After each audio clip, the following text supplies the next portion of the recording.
I suppose that time is the most remarkable dimension within which we live throughout our daily experiences in this world. Time vanishes into eternity, and beyond the life we live now, there will only be occasional embodiments within time dimensions. But these can become very important and necessary to the part of the universal plan to which we belong. The human being has responsibility. Time measures opportunity. All opportunities that come to us in this life come within time patterns.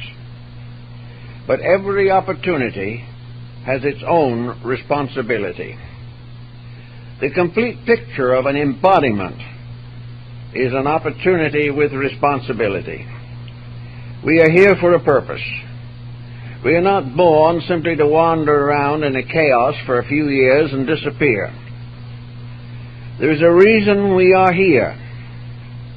Most persons are not aware of this reason, and are therefore constantly in conflict with the plan to which they belong, and of which they are a part.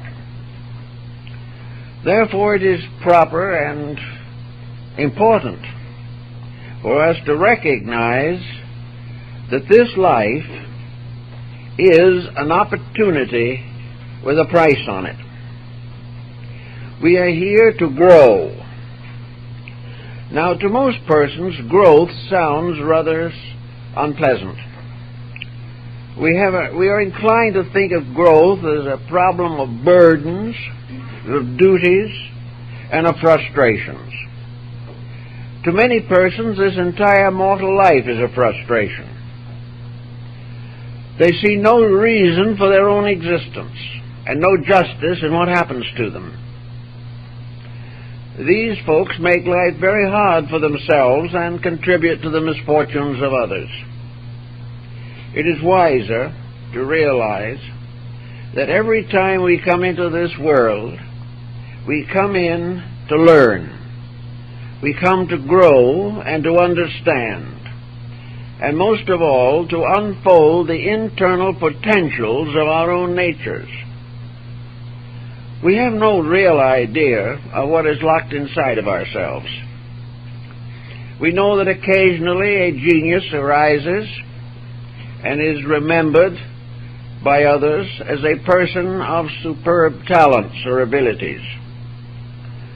But if you look at the whole world with 4.5 billion people, you finally come to the realization that the human potential is limitless. We not only have a special power within ourselves, but we share the power of all other living things. Therefore, there is no limit to the unfoldment of ourselves if we wish to make a project of growing.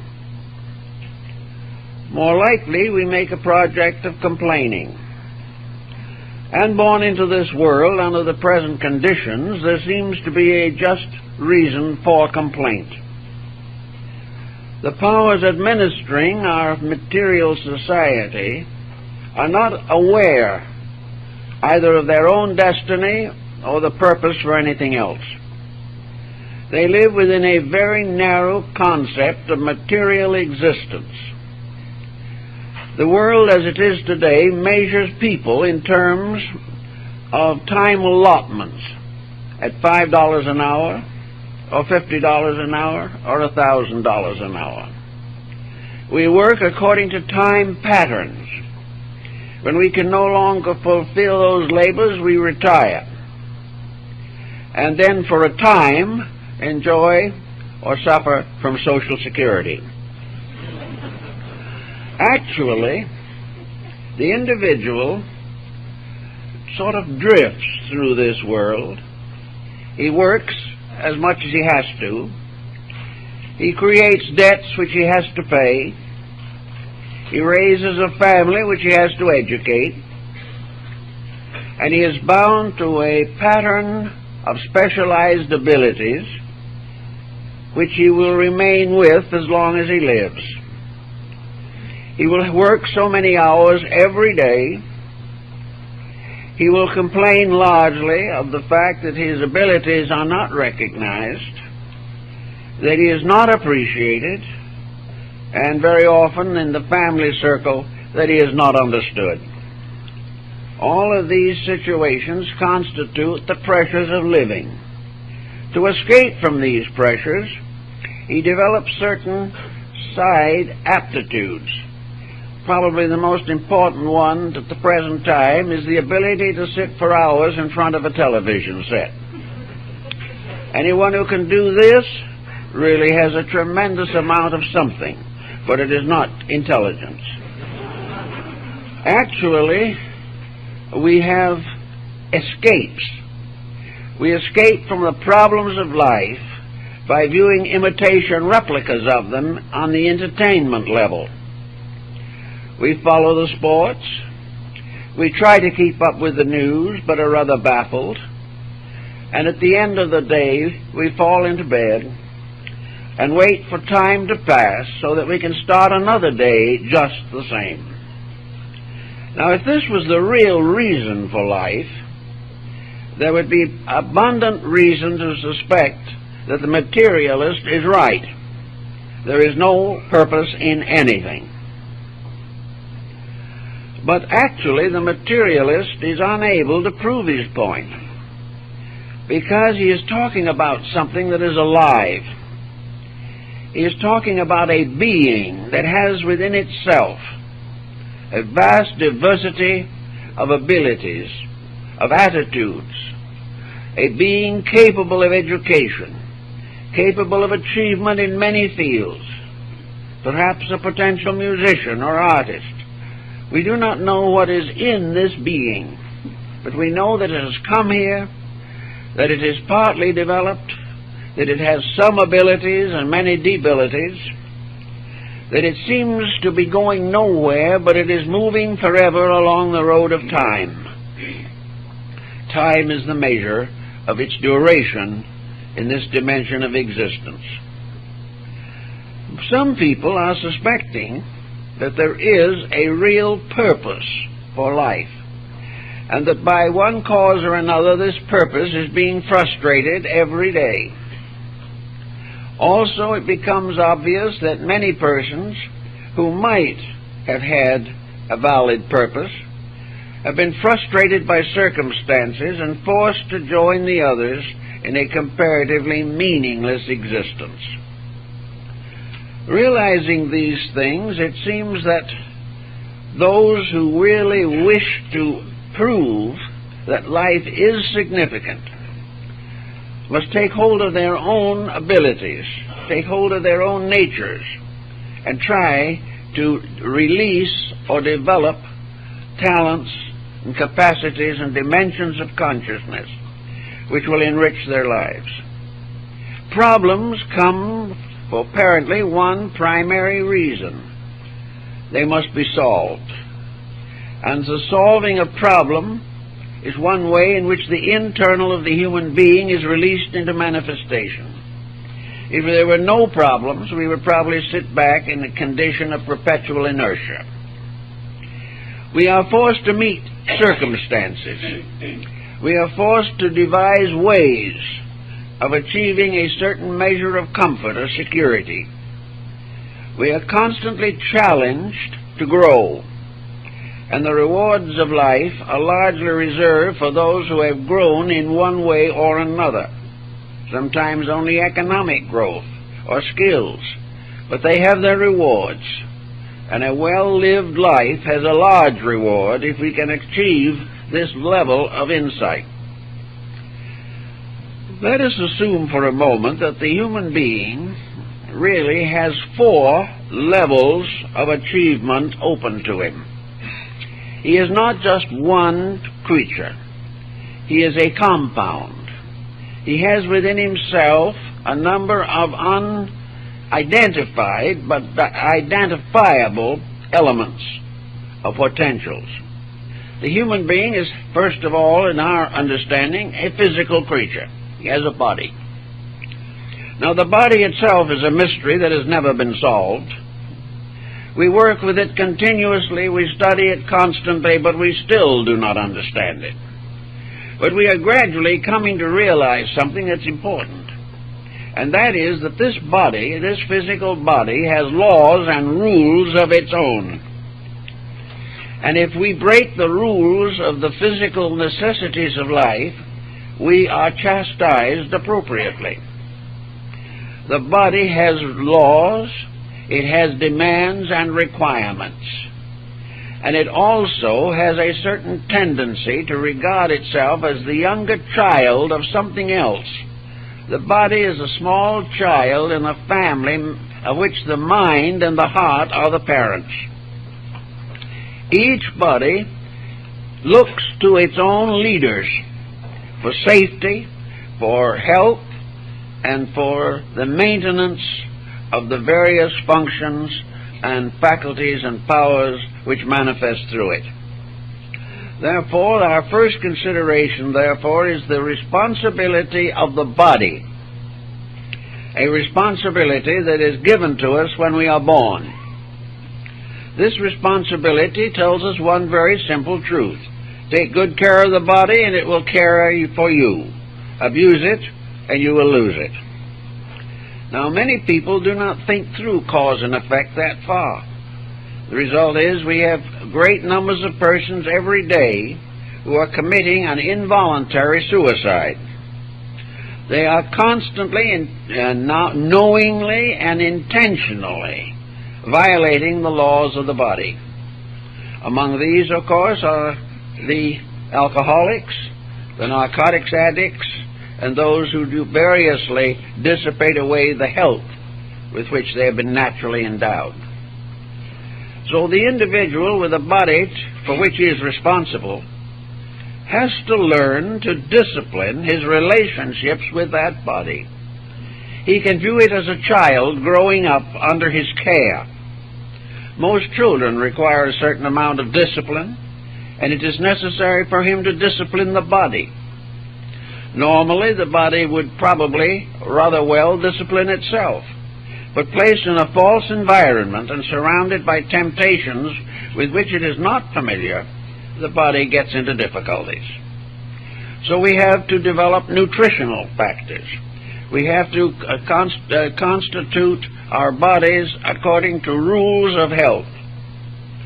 We have to therefore put a certain control over the fulfillment of bodily appetites. We have to take care of the rugged side of its physical efficiency. We have to nourish it adequately.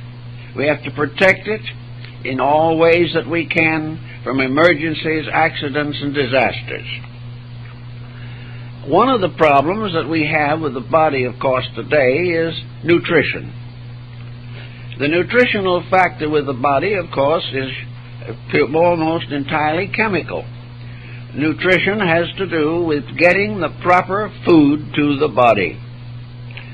This in itself is a rather complicated procedure because opinions on the subject of nutrition are numerous and diversified. Probably in the long run, most persons have to work it out by trial and error until they find what is good for them. But one thing is obvious, namely, that there are junk foods. And these junk foods are, for the most part, the kinds we like the best. We've had long experience in enjoying the pleasures of the dinner table, and we do not like to be frustrated into some kind of a diet that tastes as though we were living on new-mown hay most of the time. This requires control, but obviously junk food is a problem with the body, and we have to gradually wake up to the importance of keeping it nourished properly. This is one of the uses that we have to make of our time allotments. If we wish to be as healthy as possible through the years of life, we must discipline ourselves in the controlling of physical appetites. Now, the next level above this, which we consider constantly, is the emotional life of the individual.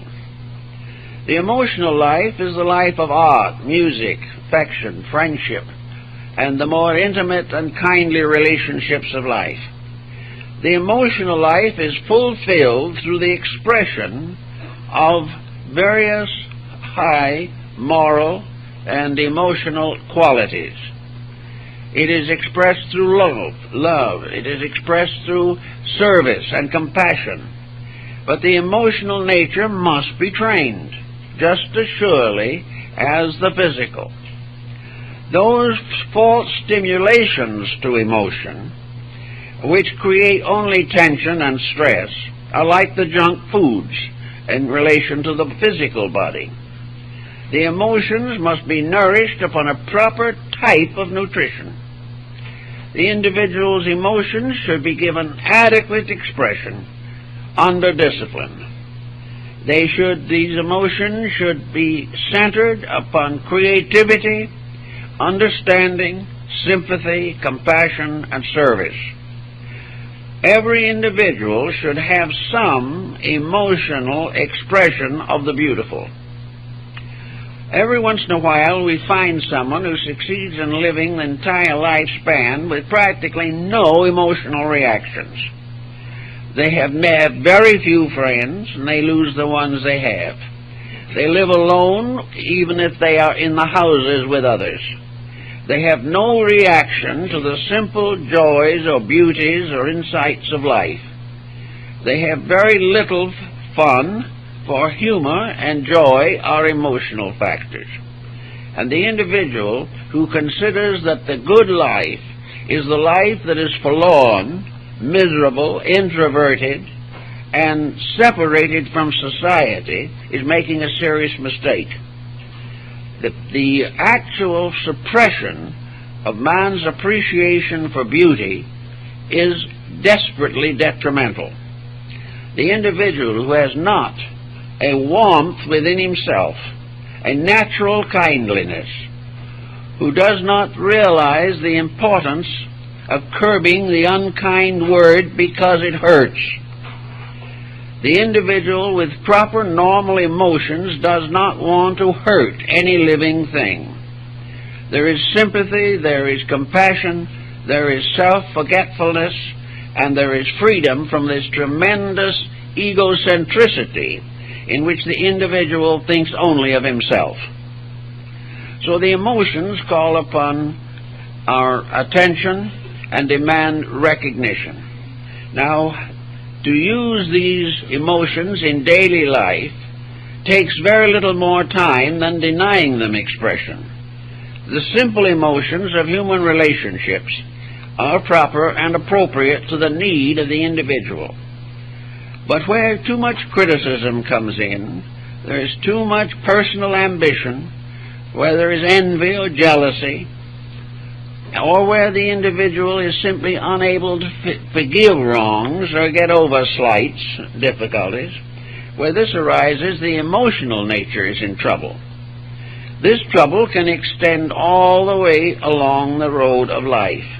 It can begin in early childhood and continue till we drop into the grave. The appearance, therefore, of these tendencies should be recognized as one of the things we are here to overcome, transmute, and change.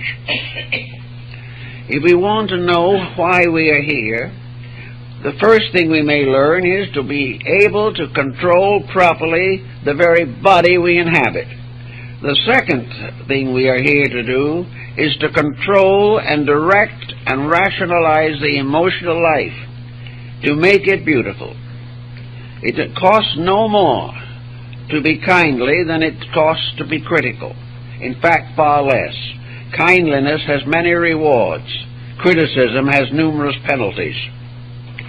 So we have to go to work and realize that one of the things we're here to do is to clarify, purify, and redirect our emotional resources so that in every instance the emotion is handled in a constructive and helpful manner. Now, a danger to that, of course, is modern entertainment. Modern entertainment seems to be based upon whipping the emotional life. It causes us to develop all kinds of fears and anxieties. The individual reading the newspaper can have a complete breakdown over the difficulties and disasters of society. He also develops hates for people he knows nothing about, or accepts joyously someone who is a born scoundrel. He does not know the difference. But one thing is certain, he is punishing himself whenever he caters to the tendency to morbidity which is developing in so many people today.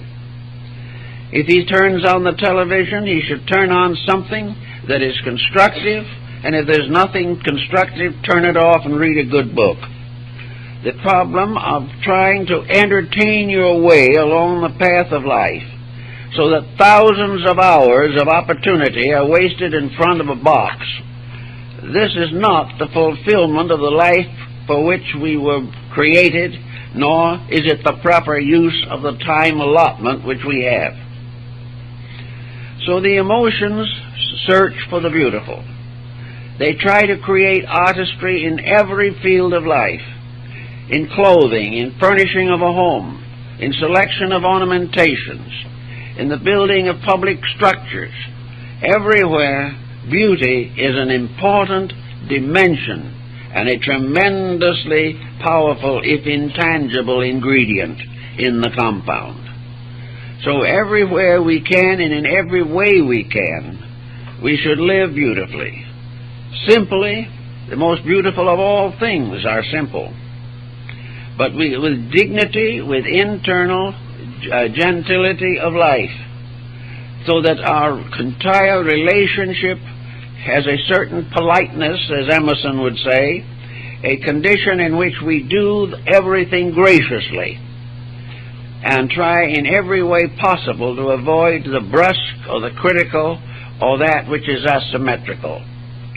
If we could make a diagram of our emotional lives, in some cases those diagrams would be remarkable in every sense of the word. They would be every shape you can think of, every color you can imagine, and with every disproportion that can possibly be combined. But gradually these things can be straightened out until the unfoldment of the natural love of the beautiful becomes a major part of our living in this world. We are here to unfold not only the skills of life, but the gentleness of life.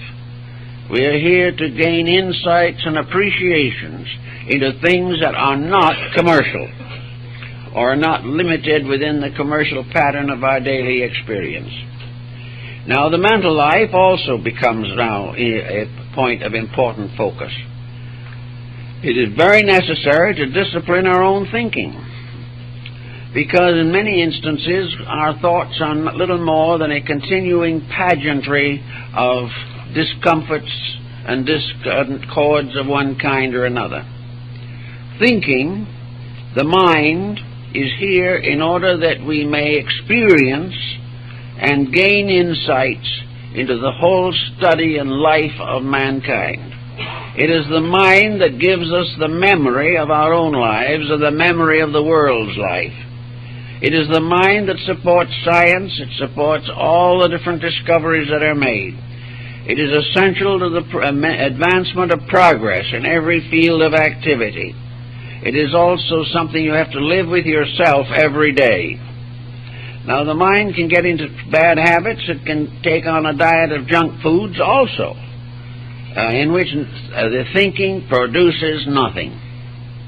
And every waste of mental energy is a loss to the person. It is doing something to make his stay here less good for him, less desirable for those around him. Looking over the world today, the tendency to be critical, disillusioned, or even frightened to death is strong. But actually, it is the power and right of the mind to discover the validity of existence as it is. We may not like it, We may know there's something wrong with it, but we must know that it is, that it exists, and it will continue to exist as it is until something changes it. And the thing that has to change it is ourselves. There is nothing wrong with the world that the human being cannot change if he so wills. But up to the present time, the will to change for the better has been restricted to a small group of persons. It may be for some time restricted, but if it is, it's still the right of every person who has a life to live, to gradually correct mistakes, even if they are socially not considered wrong. If he is aware of a better way of life than those around him, it becomes his duty to live it. Thus, the mind becomes in many ways the ruler of the material world in which we live. It administers all the rules, it creates all the laws, it signs all the treaties and documents. It also shows us the long story of our own growth through time, reveals clearly the mistakes we have made, and would inspire us not to make them again. But a mind that, having seen all the mistakes of the past, continues to make them personally in his own life, is not learning from the life that has been given to him. He is not improving. He is not using his time allotment. He is wasting time, failing to change his own attitudes, and drifting further and further into the morass with which we are afflicted today. So we have these levels, and all of these levels have to be worked out within the time dimension. We have a certain number of years to work as far and as continuously as we can in the direction we want to go. Now there is another dimension which becomes also very vital to us. Out of the confusion of the body, and we wonder why we should inhibit it. The emotions, we wonder why we should try to change them. The thoughts, we are perfectly certain are correct and need no help, but we are in trouble all the time. But above these is another dimension, which is experienced abstractly, but is still very important. It is that dimension within ourselves that comes the nearest to timelessness, and that is man's spiritual nature. Behind the mind there is something else, and even today materialists are beginning to suspect it very clearly. There is within and behind the individual a pattern of incentives. The individual will not do better until he believes that better can be done, and he will not probably put much energy behind doing anything well unless he realizes that there is a reason for doing it well, and that there is a power in nature that judges all things and rewards action according to its own merits. So gradually the person seeking better orientation and better use of his privileges and opportunities becomes aware of an overpower, an over-self in the universe, an over-self in his own compound. This overpower is a spiritual directive. He is reminded in one way or another that the power of deity created him. The power of deity fashioned the universe in which he exists. The power of deity ordained the purpose for human existence. And that purpose was to fulfill the will of deity and become, in a sense, like God, knowing good and evil. So the spiritual overtone becomes the basis of consolation. It gives reason and purpose. It gives courage in times of discouragement. It gives a definite consecration to principles and to the divine plan of things. The nature of that plan, the purpose of it, and the administration of it, these have descended to us in the sacred books of the world. Every nation has had a scripture, either in the form of a book or an oral tradition. in which the will of the creating power is explored as far as the creature can trace it. He cannot trace it all the way, but he becomes gradually aware that there is a reality behind life. He begins to sense why it is important for him to try to be a greater person. He begins to realize that his destiny involves the development of a divine power within himself, or the release of God through his own nature. He becomes, in a sense, a cathedral builder, for he is constantly building a house for an invisible power which rules all things. The human being is here to come to the direct experience of the divine purpose. He is here to find the one consolation that can carry on through all eternity, and that's the consolation of the power of God to perfect him and all other creatures. So faith becomes a very important soul power, and becomes more or less an ornament to the entire compound of man's nature. And it is, in a sense, the duty of faith to discover the reason for the mind, the emotions, and the body. It is faith that can direct them all. It is faith that can redeem the individual from the curiosities and misconceptions which have burdened him for so long.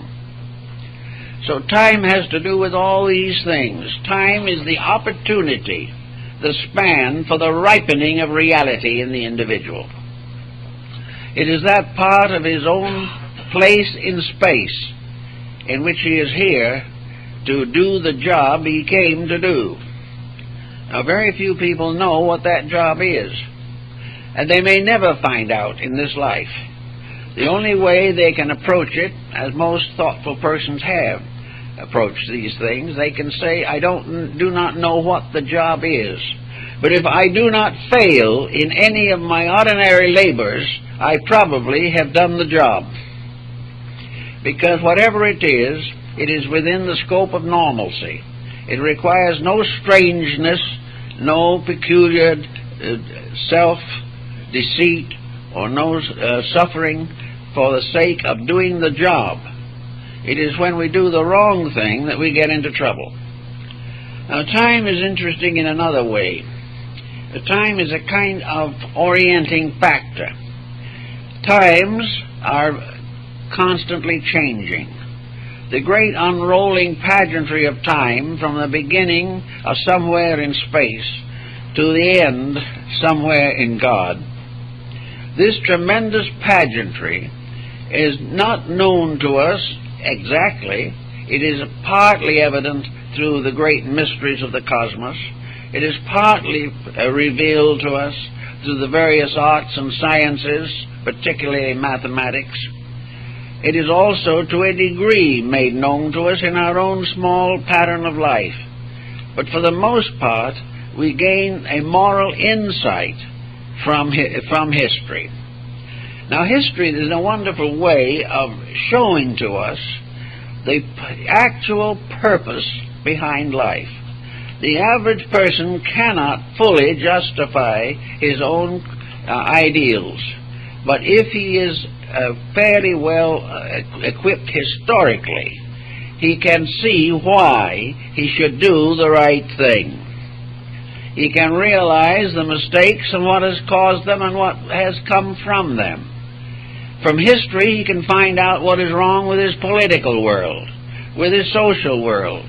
He can discover the causes of war. He can realize the causes and tragedies of poverty. He can understand the misuse of power and authority. And also he can understand a little more clearly those constant groups of people who seemingly learn nothing and pass out of this life no better than when they came in. These kinds he can be careful not to imitate. There's no reason why anyone should come to the end of life, his lifespan, without some sense of achievement. I know many people, I've been in a good many rooms when death came, most of whom regret something. They wish they'd been more kind. They wish they had a few more years so they could live them more wisely. They wish they had searched to develop greater happiness or greater insights and had not been buried in professions or trades or in economic patterns that were unbreakable. Very few people, as you know, pass on fully convinced that they have achieved as far as they could what they were here for. But those who do pass along with a greater sense of peace and a greater sense of integrity do look back upon the kindliness that they have shown. The sacrifices that they have made for others are suddenly more than worthwhile. They keep to themselves everything they gave. They lose from themselves everything they kept. This type of feeling comes near the end. It comes when the individual in a flash more or less relives his own life. And this life is simply a span of existence in time. He has been in time before, he will be in time again. But now he is slipping out of time. And the problem is to estimate the value of the life that he lived here. Now, when we come to trying to work out some kind of a plan for all this, we come against a certain number of inevitable obstacles. The individual feels himself to be pretty well captured in a pattern which he can do very little about. He finds that he must earn time. He must work so many hours to have so many hours for himself. If he works faithfully for 8 hours, he may have a few hours every day to do as he pleases. Sometimes what he pleases is comparatively trivial. Sometimes it's important. But outside of the working hours and the hours necessary for sleep and rest, there are hours that are at the disposal of the person. He has paid well for those hours. He has gone through maybe 16 years of schooling in order to get the job which pays him a living wage and gives him a few hours every day to do what he pleases with. Now, this allotment has been expensive, more expensive than we realize. It has taken the best of our energies and will do so through our working years. But in all instances, what are we trying to do? We are giving of ourselves and from ourselves in order to gain a little time. We want time to do things that we want to do. And employment is a thing we have to have. The leisure represents a privilege to select some kind of specialized activity. Due to the constant progress of various industrial, economical, mechanical statutes and structures, we are given more time than we used to get. In the old days, when man worked from 6 in the morning to 6 at night, time was a more precious thing if you got any of it. Today we have many vacations and holidays, and we have comparatively short working hours, and there's a very bad life now that does not have 2 or 3 hours a day to do as it pleases. We can do almost anything we want to do with this time that we have so carefully purchased. We might say that on the basis of comparison, if our working hours bring an income of $10 an hour, to gain those 3 or 4 hours of special privileges is costing us from $40 to $60 a day. And for that we have bought something. We have bought the right to do what we please for a time. For a limited period we can be ourselves. Now, what do we do with this very valuable and expensive product for which we are sacrificing life and limb? and which we have to use within the line boundaries of the present embodiment. What are we going to do with this precious freedom that we have bought by hours, months, years of monotony? Well, this is a question. What are we going to do with it? And people find the most ingenious and often nonsensical ways of spending it. They can do nothing. This is considered to be the supreme achievement. I know many people who believe firmly that if they do absolutely nothing and are waited on by others, then they are supremely happy. They do not realize that it is the person who waits on them that gets the soul growth, not themselves. Others feel that one thing they do not want to do with this time is face any responsibility. Everything must be easy. Others find that this time is very happily spent in a beauty parlor, along with further funds. Also, we find people who have all kinds of hobbies, all kinds of interests. Some find travel what interests them. Others find the building of a little machine shop in the back is a great happiness. Some want to spend the time on the telephone. This is especially true of adolescents, who practically live on them. But what do we really do with time? Here we have something which has within it the potential of the infinite unfoldment of ourselves. The leisure time is the time when we can be ourselves. We can do whatever we feel is right and best.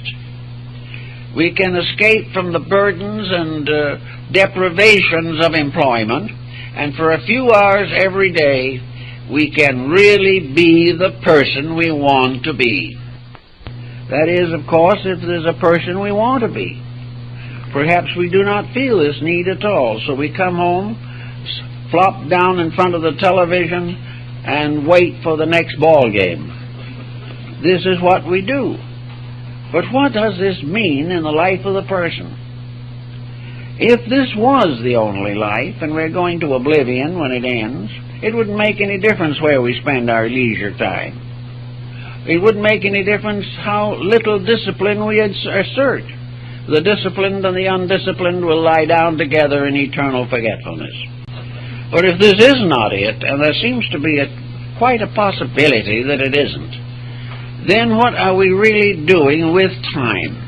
Are we making something out of it? And I think each person should, for their own sake and the sake of their associates, sit down and carefully note the time factor to find out what they can do with time which is going to make them more able, more intelligent, more understanding than the condition they are in at the moment.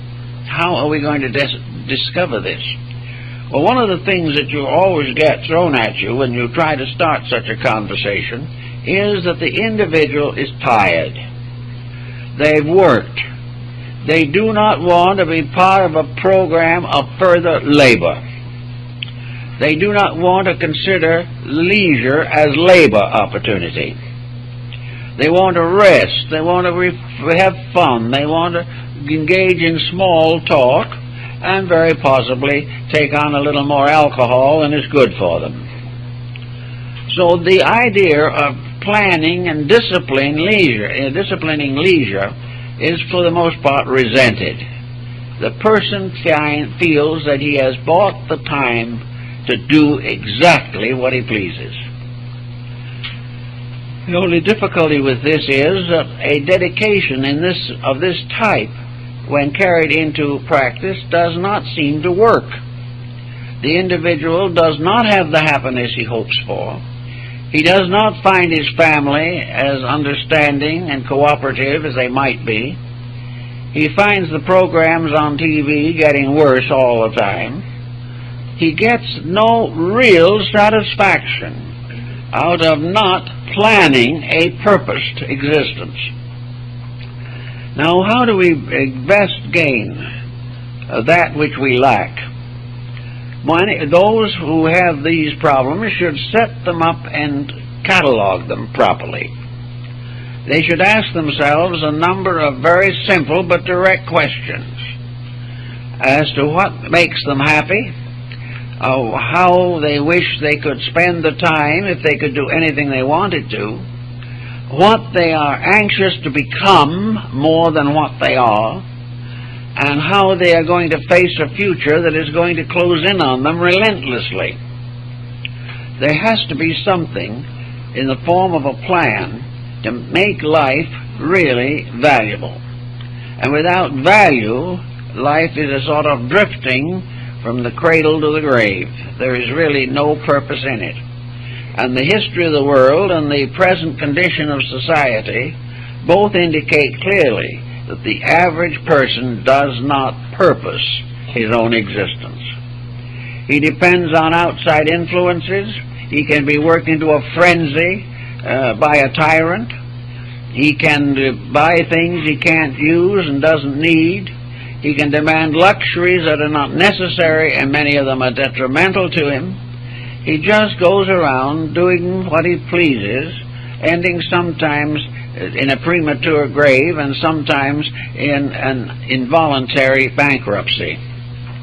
Out of all this, the time is wasted. We have lost approximately 25 years of life. It's not all in one place. It is scattered through. But of a 75-year life span, only about 1/3 can be said to be available to the average person as time for himself. The other 2/3 go to work and sleep. But this third that belongs to him is a magnificent opportunity for a career. The person has a paid initiation into the best schooling. He has the right and privilege of learning almost anything he wants. And if he wishes to want only that which is best, he will find that his economic situation may improve through less ambition and less extravagance, and he can really have a very important extra life that is now lost. He can have another complete existence. Instead of being a working man for 8 hours, and then a sleeping man for 8 hours, he can also be a growing person for 8 other hours of every day, growing up into new aptitudes and opportunities. So, what are the opportunities today? Probably one of the best forms of growth that we can work with now is cooperation and service to each other. The individual finds perhaps the greatest basic joy that there is in the human composition when he brings joy or releases joy through other persons. One of the simplest things we can do is to plan a program of helpfulness, a program of not thinking about ourselves, but earning the respect, admiration, confidence, and affection of other people. It is something to look back quietly upon a good deed that has brought security to another. And this type of backward looking is probably the most cheerful as possible. So service to others. If you do not know what to do, help someone in desperate trouble. Forget being deprived of a few hours of television or being requested to turn away from some ordinary leisure that you have planned, but try to see what you can do to help other people. Now, if you have special trained abilities in these matters, there are many opportunities that open themselves to the person who really wants to help. If you have music as a background and have the abilities, find some young people who want music and cannot afford it. And instead of sitting around gossiping or answering phone calls, take these young people and try to educate them or help them in their musical lessons. If you are in business, take young people who need business training. They will not get proper training in school, but they can get it from someone who has been through it and knows what is right and knows what should occur and what should not occur. Everyone can do something, and out of the best they have done themselves, share with another. Then there are things you can do for yourself. If you are not in a position or do not feel equipped to work with other people, then work with yourself. Develop those faculties and powers which are not functioning properly today. Look over your own life and see what your mind is doing. Is your mind growing, or is it just heaping up one prejudice on top of another? Watch your thoughts and see whether or not you're instinctively criticizing things you do not understand, or have developed powerful prejudices which interfere with justice and judgment. Look over your own nature and then go to work on the problem that you find needs attention. It is not good, however, to try to simply convert yourself. To sit down and say, I shouldn't hold that attitude, is usually not very meaningful. What you really should do if you dislike a certain condition is get into that condition yourself. Move in on it and find out why people think the way they do. Instead of criticizing from some set point within yourself, find out why other people are not more successful in their judgments. I know a number of persons who have simply gone into various walks of life which are not their own in order to find out how other people really live. And it is almost certainly an eye-opener. If you do not wish to go through all this, it then is the best attitude you can have is to believe firmly that every individual is doing the best he can for what he is. And it is always important to try to estimate what he is and help him to become better. We have to sometimes study what we are and find out why it isn't satisfactory, and then start to fill in the areas where we are deficient. Nature tells us from experience that each one of us should have at least 3 and probably 4 dynamic interests. These interests are not in conflict unless we put them in conflict. Realities are never in conflict. They simply absorb more and more time, but with judgment and control they can be properly allotted. First of all, everyone should have a physical regime of some kind. The idea of jogging around the block, however, is becoming a little too dangerous these days, and it is much better simply to have a proper period, short period of physical exercise and be watchful of the health of the body through diet, through not abusing medications and things of this type. You have a little pattern there to set aside a few minutes a day to make sure that this very useful creature that carries us about has proper attention and care. On the other hand, we must sometimes get this creature over the problem of being utterly spoiled, in which every desire, every craving, every appetite is dynamically fulfilled regardless of cost. This type of attitude will probably result in a short and discomfortable lifetime. Having done this and worked out that, then we can go to the emotional nature. We should have an outlet. If we have art or music, this becomes an outlet, and a little time every day should be devoted to it. If we are not skilled, then the study of art can become very important. The appreciation of art. Beautiful books on art are valuable. And also art carries us almost inevitably towards the recognition of the dynamics of beauty. The dynamics of beauty also tell us that attitudes are beautiful or not beautiful. words spoken beautify or deform.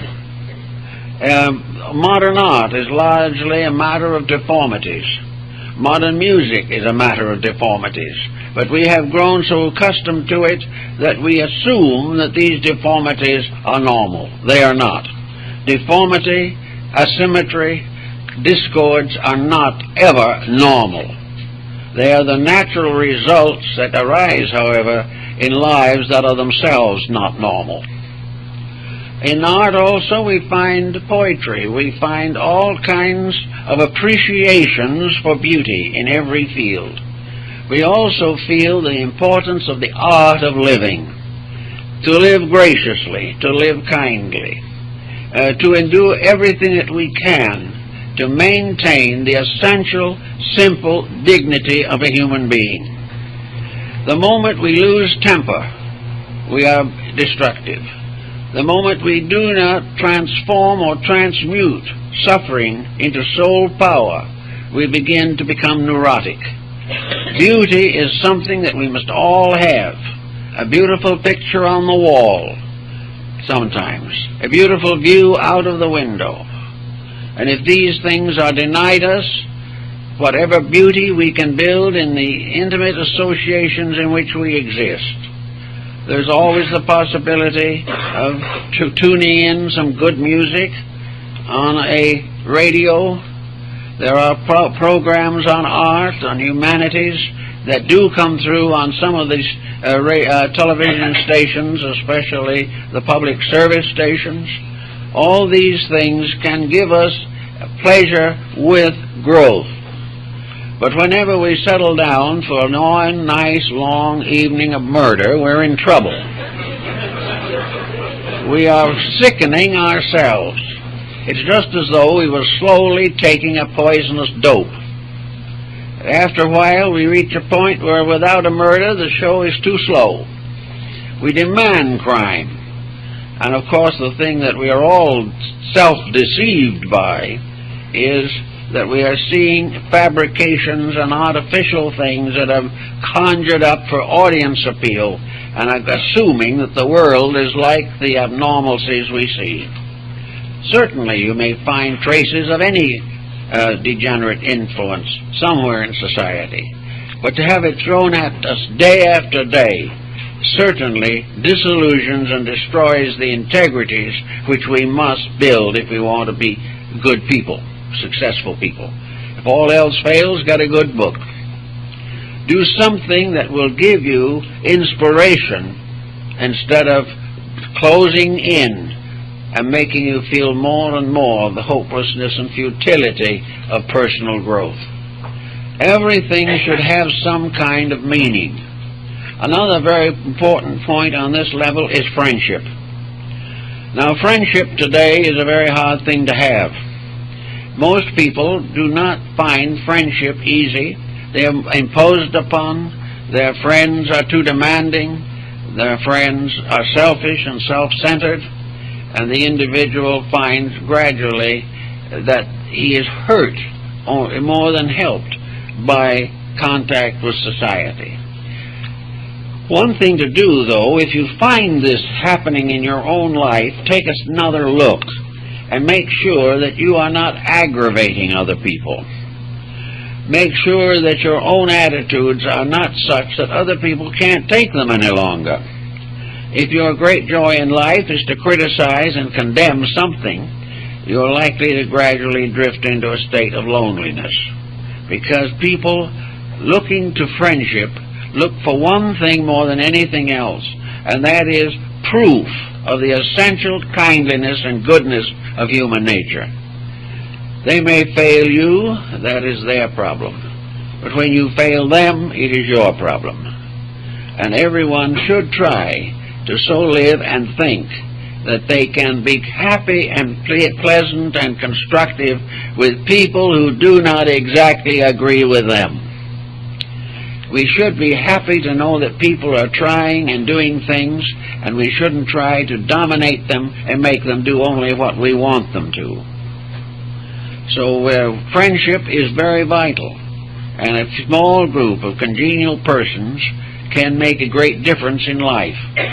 Now, in the older group, where we have retirement problems, friendships can be very vital to the happiness of the older person who wants to share, perhaps, the experiences of his own life with those around him.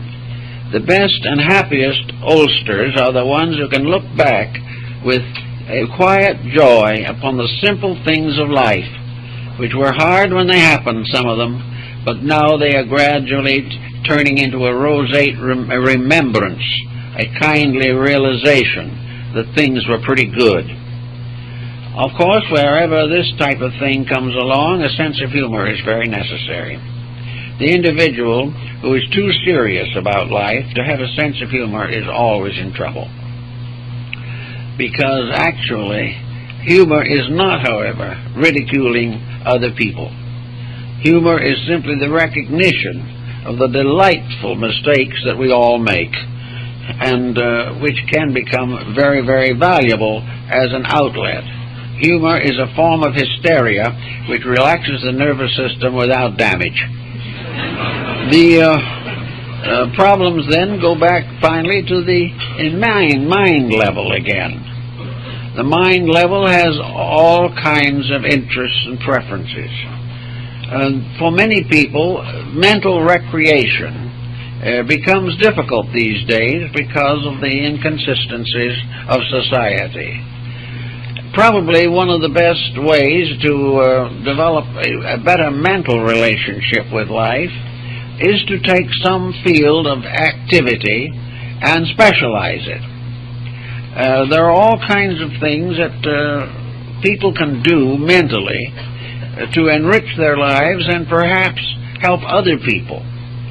Very often an avocational literary career can be developed, in which the person finds either in his own life or in the lives of those around him interesting episodes and incidents which he can share with other people. Another form of that is continuing education. If the person is interested in any subject of importance, adult educational opportunities are probably available. And these educational opportunities help to fill in or enrich the mind on some phase of life. Pick something which perhaps you have always felt wasn't right. You've always thought that that particular field was either worthless or actually contributing to some form of mistake, and take a course in it and see what happens. You will find that very few people intentionally or consciously take up lines of activities which they think are no good. They take up something that they feel they can use or is going to be useful to others. An outsider standing on the side of the line does not realize what makes other people better, or makes them think more wisely, or more kindly, or more thoughtfully. Again, there's other types of exercises and lessons that have only very good mental opportunity building. One is language. Very few people have as fully control of language as they ought to have. And many have no interest or no background in foreign languages. If the older person has leisure, a foreign language will help. Or to complete an education that has been interrupted by the processes of living may bring great satisfaction. There's almost nothing you can take up, from engineering and surveying to barbering or something of this nature, that will not do better for you than watching a TV show.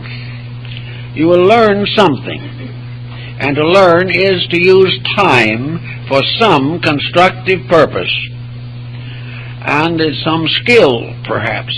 Very often persons will find as they go along that if they had a certain kind of knowledge, their affairs would run more smoothly.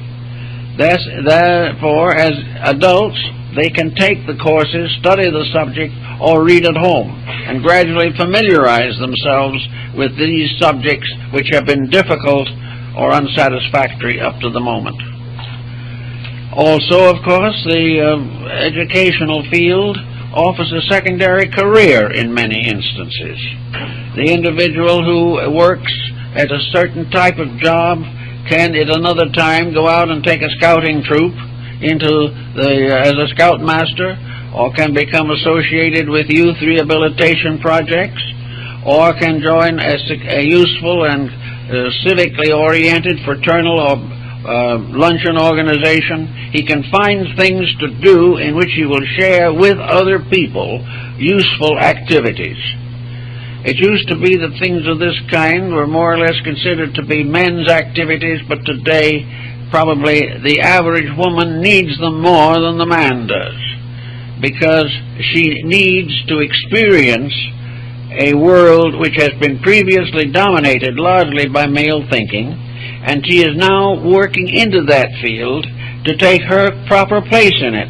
Therefore, everything educational, everything that will strengthen her contributions to society is far more important to her than small talk or just routine procedures. Everyone should try to find ways to be bigger than they are so that they can do a better job than they are doing. And this is really a joy in the last analysis. There is something very wonderful in having done it right and having everyone else know you did it right. This is an experience not enough of us have.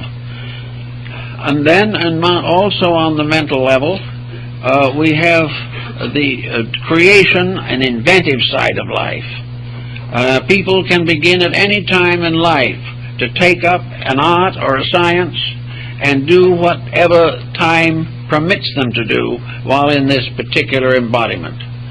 I knew a young man many years ago who was so delicate and so infirm, the doctor said he'd never live to maturity. Then when he finally got a little older, they said, well, it's no use training him in anything. He'll never live to fill the job, even if we give it to him. And he drifted along this way till he was about 50 years old. He was still alive and nothing to do and no background for any type of accomplishment. He finally got completely bored with himself. He took up a science, in this case a part of a biological structure. It took about 5 years to get the education he wanted in it. He became distinguished in his field, and at 80 was still going strong. But he found finally that this not doing anything, or it's too late or too soon, or you're too weak or you're too much involved in other things, is an illusion. The thing is, if you have the incentive and the intention, you can do it. And this, it takes your life and puts it in your own hands instead of leaving it in the keeping of the neighborhood. Another point then comes to the religious matter. Religion is so vitally important that time devoted to it is very useful. But there's one problem that I have observed in connection with religion, and that is that if it is not properly understood, it can be the world's champion time waster. There is nothing that is a greater waste of time than theological argument. And it is also pretty much a waste of time for the average individual to walk out of society to some isolated mountaintop and commune with God for the rest of his life. This does not do any good to anybody. Religion, like every other form of knowledge, must contribute. It must strengthen. It has nothing to do with avoiding and evading life. It is not also the idea that by having some grand and wonderful concept of what is going to happen in infinity, we can go on and be nothing now. This is a common fault in many religious organizations. They retire into groups of their own kind, very small or practically isolated. They spend all their time trying to study some system of theology. They try to meditate themselves into nirvana and neglect all the common responsibilities of living. And it is in this that they fail. The purpose of our being here is not to be physically here or mentally somewhere else. The purpose of being here is to learn the lessons that are here. Religion becomes a wonderful help in time of trouble. It is a background inspiration all the time. It also helps to strengthen morality and ethics. It gives us the strength to keep the Ten Commandments. And it gives us the internal moral quality which enables us to appreciate the Sermon on the Mount. Religion as a tremendous overtone of integrities is wonderful and highly important. But the individual who wishes to consider religion to be his labor should take a very firm look at himself and see what religion is actually doing for him or to him. If religion is making him more useful, if it is making the family closer, if the religious person is a better father, better mother, better child, that is fine. But if it is simply a series of intellectual allegiances and everybody remains the same as far as conduct is concerned, we are not getting very far. Years ago, I attended a meeting of superannuated clergymen who had a long background of clerical service. And they were a lovely, pleasant, dedicated group of men, most in their 70s or their early 80s, who had a certain smug sense of achievement. They felt that they had given their lives for a cause, and they counted the converts they'd brought to God. But one of them in the corner, a little man with a kind of a wry look on his face, was kind of not quite sure of the rest. He was also, I think if I remember, a Protestant bishop in one of the larger churches. And finally he whispered to me, he said, "You know, I did the same thing. I was an evangelist. I went and had revival meetings, many of them in small communities." He said, "We had thousands of them walking down the sawdust path every time I was there. But," he said, "I had to come back every year because they relapsed up into 12 months. After 12 months, they forgot all about it." So this is the problem with this type of thing. A conversion is something people get over very quickly, for the most part. But a dedication that is experienced within the self can be a tremendous thing if it is a dedication to service, if it is a dedication to unselfish giving. I remember the older ministers used to go to a small town and maybe they got $50 a month if they were lucky. More likely they got $25 a month and a few groceries. They worked their whole lifetime with people who had very little and whose mental IQ was by no means prodigious. But they had lives of service. They worked there, they labored every day with those people. And they set an example of unselfish dedication. And their example was many times more important than their sermons. But when you get into a situation today where the minister expects $50,000 a year and $25,000 expense account, where he wants to live in a fine home with a swimming pool and things of this nature, the old dedication to the service of people has gotten pretty weak in many localities. It is now a profession and a business, a career, not a dedication. So the study of religion in the life of the person, whether he intends to go into the ministry or not, the religious life is one of dedications, of self-sacrifice for the service of that which we believe to be the noblest of all things, the glory of God and the security and salvation of our brother creatures. To work with these problems is fine, but the real answer is always in religion. Don't retire into it. Rather, use it, allow it to come through you to serve other people. The great sermon is the good life. And if we are able to achieve that, we achieve everything. So in little ways along the way, we try to find answers to what makes time a wonderful opportunity. An opportunity to grow and to be and to become that which we were intended to be. We can never outgrow our own potential. It is greater than we can ever fathom, because if we trace deep enough into ourselves, we find God there. We find that everything is flowing from a great spiritual source. Aquinas says in his discussion that man has been given a limited intellectual individuality, that he has been made capable of doing what is right and also failing to do what is right. The reason why this determinism is of the greatest importance is there can be no virtue unless it is a decision. There can be no true right without the realization of that which is not right. Therefore, the individual cannot do everything he pleases, or anything that he pleases. He must do those things which his own capacities make possible. He has the right of choice. Free will is the right of choice. He can choose the better or fail to choose the better. If he chooses the better, the power of choice gives him growth, or as the Oriental would say, good karma.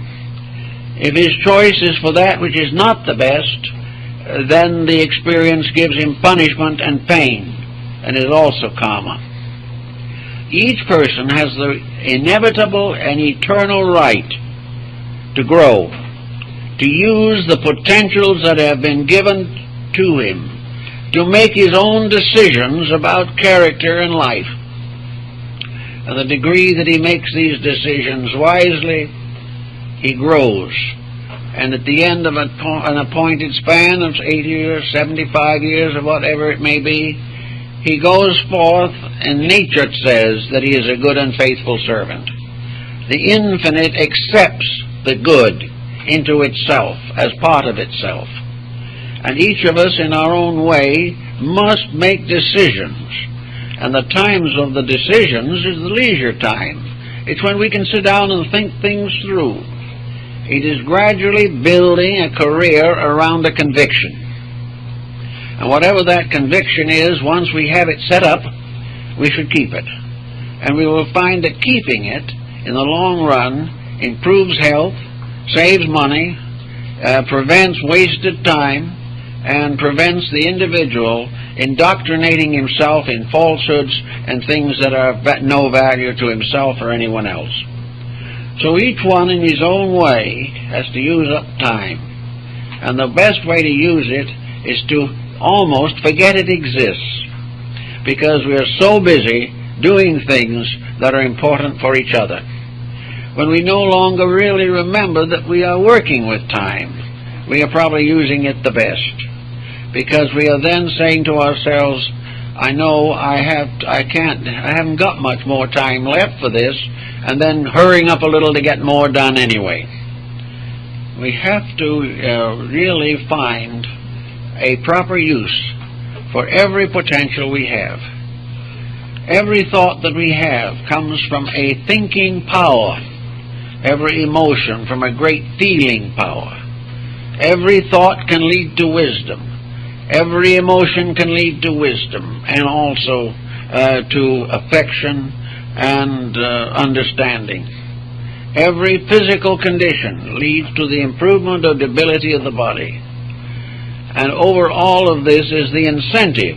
Why should we do these things? Why should we try? Why should we aspire to being better? The answer is that through a religious experience, religious enlightenment, and through the contemplation of the universal plan of things as it has been given to us in the great scriptures of the world, we become aware of the strong reason why we should grow. We realize that it's not just a little decision of our own, that actually the problem of growing better every day is a fulfillment of a purpose, and that we must fulfill this purpose. And failure to do it now simply projects the problem into the future. Nothing is ever solved except by achieving solution. So in our time, we should be friendly, we should be loving, we should take care of the responsibilities, we should build firm homes, we should be honest in our trades and weights and measures, we should have a good deal of fun along the way, good friends, kindly associates, and we should live in a world which we are making increasingly beautiful by the simple process of releasing beauty through ourselves. We may do this in spite of the difficulties of world times. In fact, the evil pressures of society make it more important that we find the roots and centers within our own nature. The condition of the world today, as we find it, is a tremendous constructive pressure to the individual to become a better person, to stand for the principles he believes, to work cheerfully in the presence of the discouragements of those around him, to never compromise or falter in the realization that in the great plan of things, all things work together for good. We can help them to achieve that good.